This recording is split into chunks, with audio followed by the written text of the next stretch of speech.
Shalom, shalom frères et sœurs en Christ et bienvenue à la Rhapsodie du jeudi 9 juin 2022.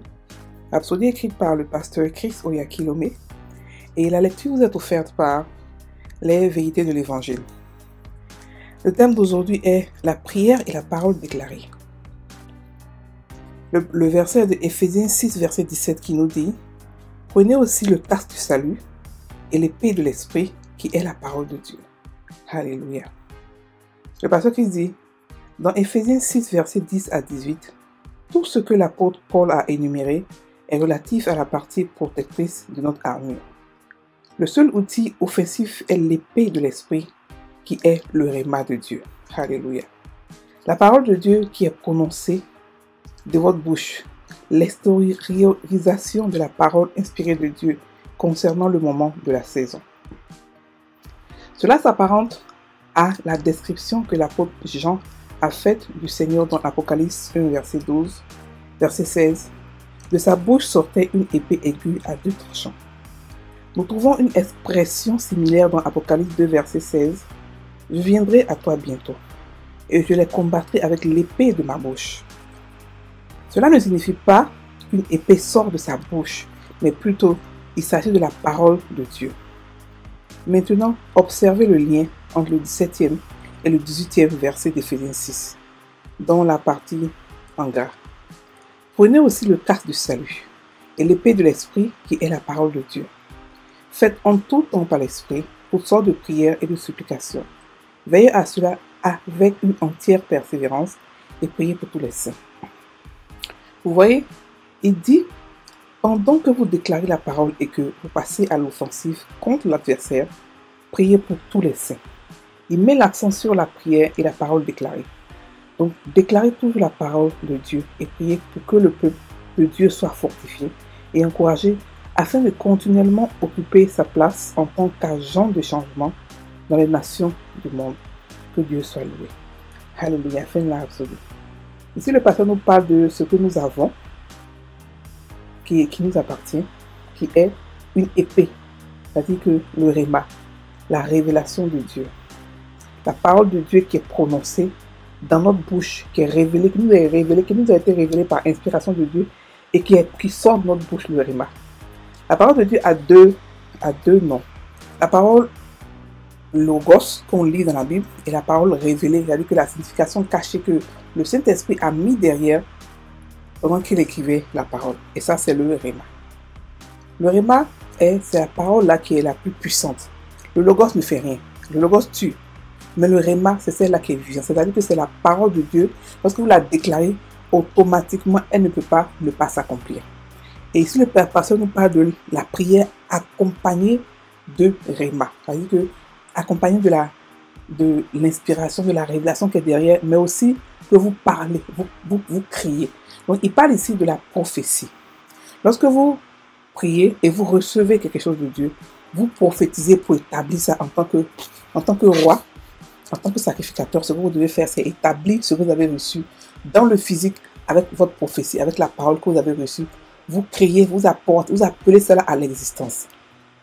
Il a expliqué, il a comparé la parole à l'épée de l'esprit, parce que c'est dans Éphésiens, la parole qui est dans la bouche de Dieu, c'est-à-dire que le rhéma est une épée. C'est une épée pour aller contrecarrer tout ce que le diable a fait. C'est une épée pour contre-attaquer. Alléluia. On a beaucoup d'armes spirituelles. Mais l'une des armes les plus puissantes, c'est celle qui contre-attaque. On a beaucoup d'armes qui se protègent, qui nous protègent entre nous. On a le casque du salut, on a la foi qui est une comment on appelle ça même?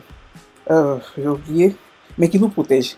Mais on a aussi l'épée qui contre-attaque. Effectivement, nous aussi nous pouvons contre-attaquer.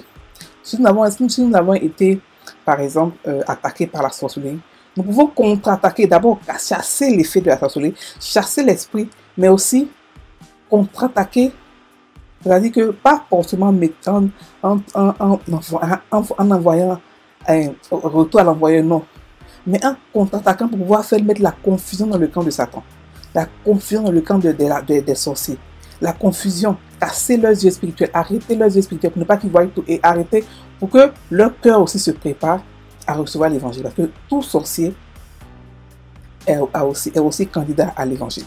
Donc ici, il nous parle de la parole. Il veut expliquer que le réma est semblable à du feu. Le réma est semblable à du feu. Est semblable à un couteau double tranchant qui sort de notre bouche. C'est-à-dire que ça coupe à tous les niveaux. Ça coupe à droite, ça coupe à gauche. Ça ne fait pas des distinctions qui doit attaquer. Du moment où vous le dirigez quelque part, il fait le boulot.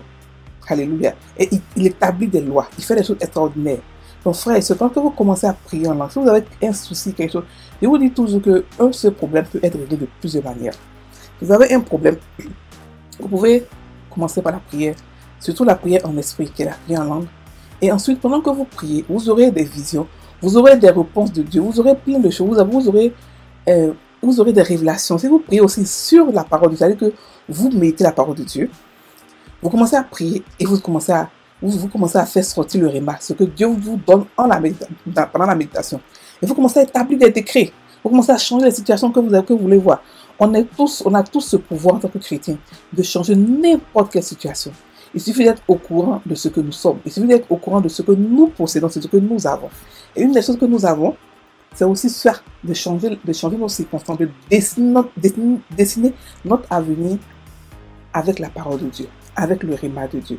Et de changer ce que nous n'aimons pas, de remettre à la place ce que nous voulons mettre, de ramener notre destinée, de ramener notre vie là où Dieu veut que nous soyons, d'être exactement à la place où Dieu veut que nous soyons. Et cela, on a ce pouvoir-là. Et le pasteur aujourd'hui nous explique le secret.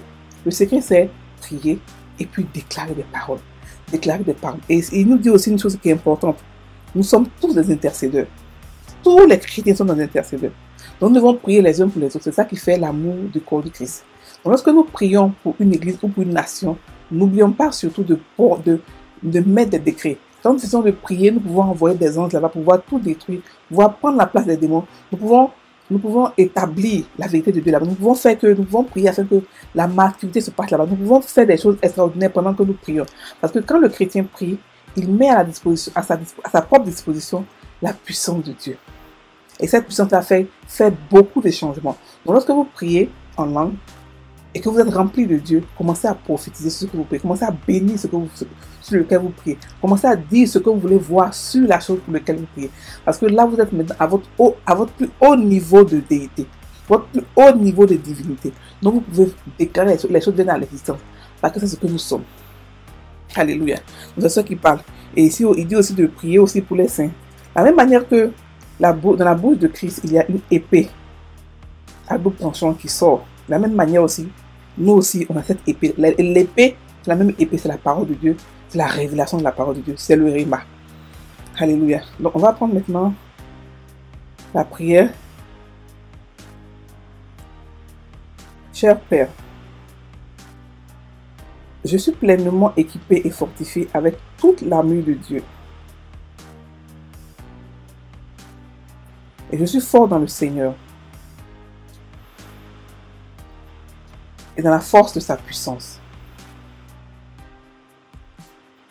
Ta parole venant de mes lèvres prévaut contre les circonstances adverses. Produisant la justice et le salut. Et assujettissant les ténèbres. Le mal et toutes les manipulations de Satan. Au nom de Jésus. Amen. Frères et sœurs en Christ, passez une très bonne journée, soyez bénis.